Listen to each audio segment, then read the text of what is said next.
Welcome to NetSuite Refresher number 6, Period and Year-End Closing in NetSuite.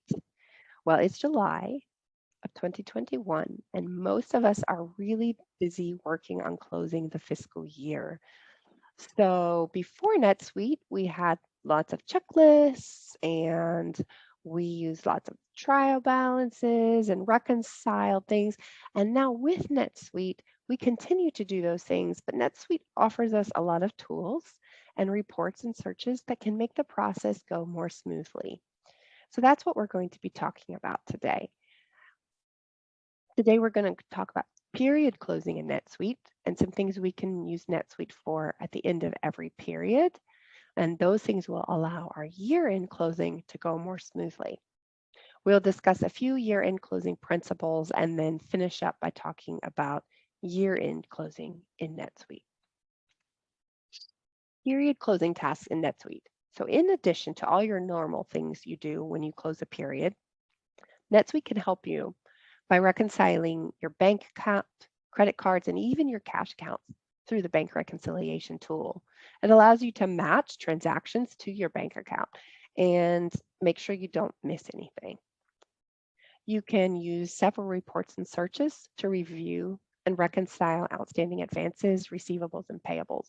And some of those most useful ones are listed here, like WHQ advances by employee, WHQ 1519 account, advances by employee, your AR register, open bills, and AP register.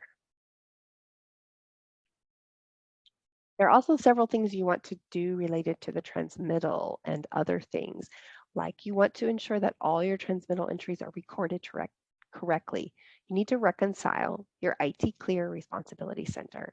The balance should be 0. If it's not, then you have something sitting, some transactions in there that are not where they should be. You need to ensure that all outgoing transmittal entries have been sent. So if you have a balance in your global RC or in account 1519, it means you have not done your transmittal entries to send specific transactions, or you have not transferred the related amounts from the originating RC into those RCs. Those balances should be 0. You need to ensure that all transmittal payments are recorded correctly. So account 1311 should be 0, the balance. It needs to mirror what happens when you receive a transmittal. So when you receive a transmittal payment from the area into your bank account, you need to do a transfer with a journal entry from account 1311 to your bank account. You need to ensure that all exchange gain or loss has been charged to the appropriate RC, an RC that you use to record exchange gains and losses. And that should be done. You should transfer any realized gains or losses from the Forex RC and the non-RC into an RC that is actually going to take the expense or the income. The balance should be none in Forex and none RC.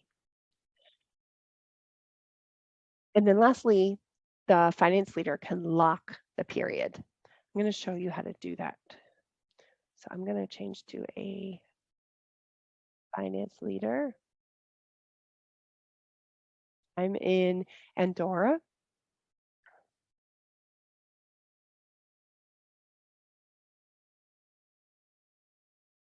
And I want to lock the the oldest open period. So I'm going to go to Setup, Accounting, Manage Accounting Periods.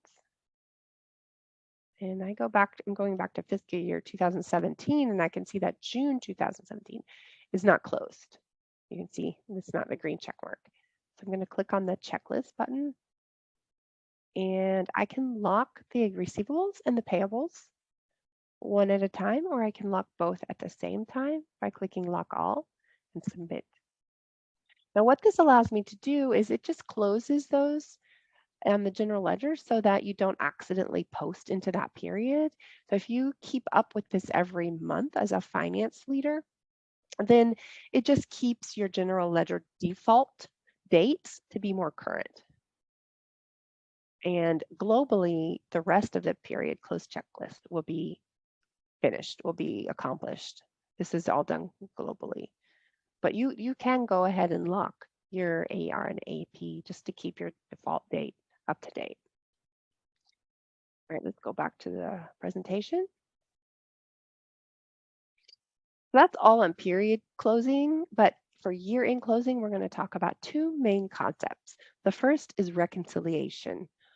When we close the year, we need to keep this concept in mind. All balance sheet balances should be accurate.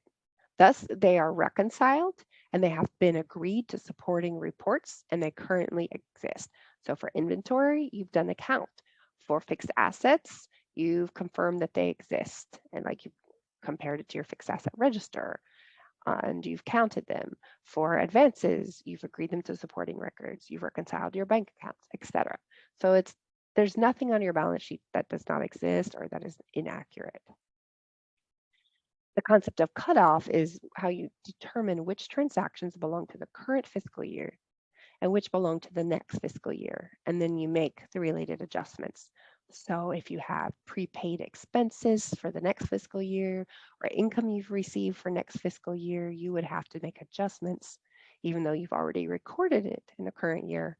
You would make an adjustment to record it in the future fiscal year and remove that amount per se from your current fiscal year, remove that income or expense so that your financial reports are accurate. So let's keep those in mind as we continue to talk about year-end closing tasks in NetSuite. So let's go back to NetSuite and I'm going to switch to a bookkeeper role so that I can show you a few journal entries. Excuse me. So in addition to all of the period ending tasks that NetSuite can do and that you should do, like reconcile your balance sheet accounts and ensure that all your responsibility centers have been reconciled related to your transmittals, etc. There are some other things at the end of the year that NetSuite can help us with, such as inventory. If you have inventory, you need to count it, and then you can adjust the inventory amount in your general ledger to be the accurate amount, the actual amount. For fixed assets, you can propose assets, which means any assets that have been recorded in your ledger during this past year using a fixed asset account.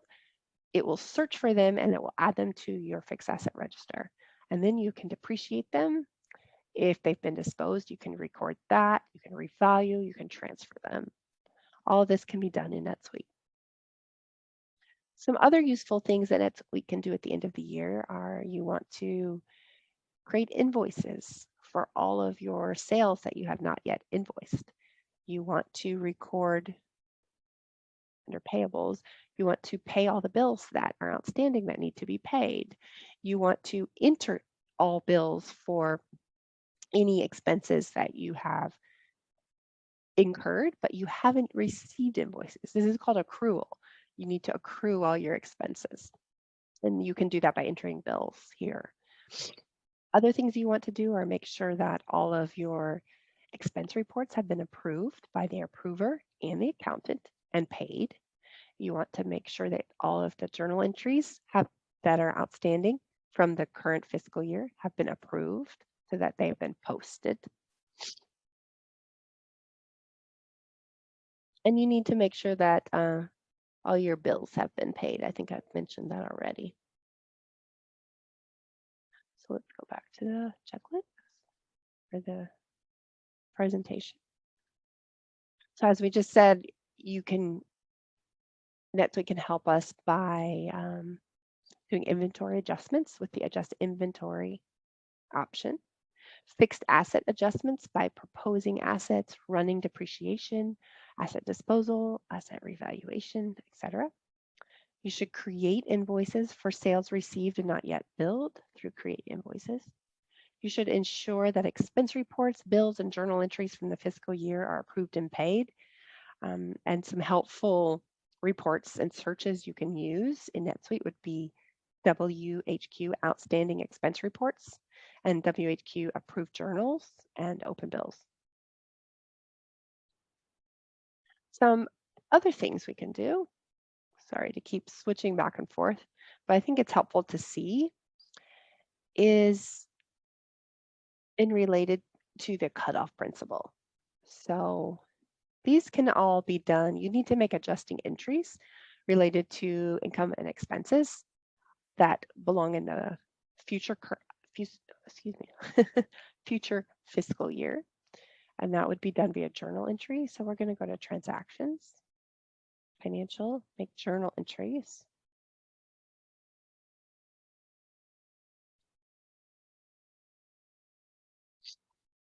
So let's say that I have prepaid for 1 month of internet. So I've actually paid for my July internet in the month of June.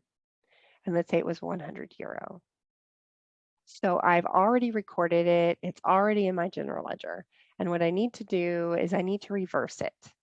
So that amount of expense does not come out of the current fiscal year. So I'm going to do a June 30th journal entry. Let's see here. My posting period is June 2021.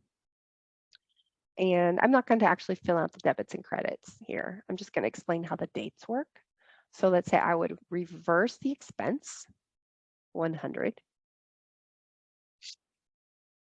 And if you want to learn more about how to do this, there's several helpful IFM training documents related to year-end closing that you can look at to help you understand which responsibility center to use when you make these adjusting entries.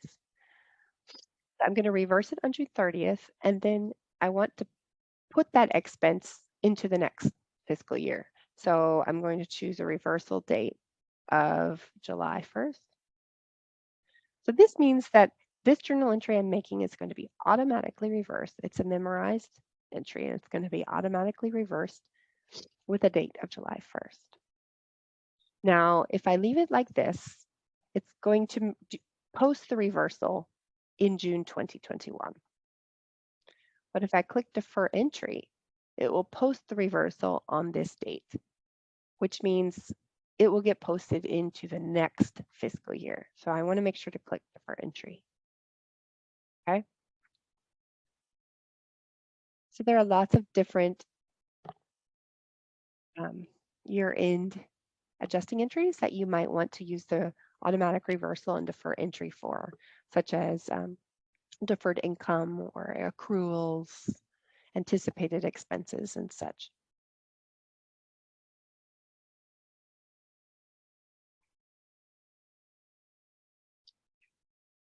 So just to continue what we were talking about, other things you can do at year end of the year NetSuite would be accrue expenses paid for which no bill is yet received through the create bill entry, or you can do a journal entry. You want to record prepaid expenses, deferred income, and anticipated expenses with journal entries. And you can check defer entry to auto reverse on a specific date. Lastly, you need to reclassify any portions of long-term loans from long-term to short-term. So if you have a portion of a long-term loan that's going to become current, you need to reclassify it from account 27-1 something to 261 something. So that is it. We talked about period closing in NetSuite, a few year-end closing principles, and year-end closing in NetSuite. Hopefully this is helpful for you as you're in the middle of closing and you can realize that NetSuite has a lot of reports and searches that might be useful for you, as well as that automatic reversal feature with the defer entry checkbox that might be useful for you. If you have any questions, please feel free to reach out on our workplace forum or via a message or an email. But I hope you have a happy closing. Bye.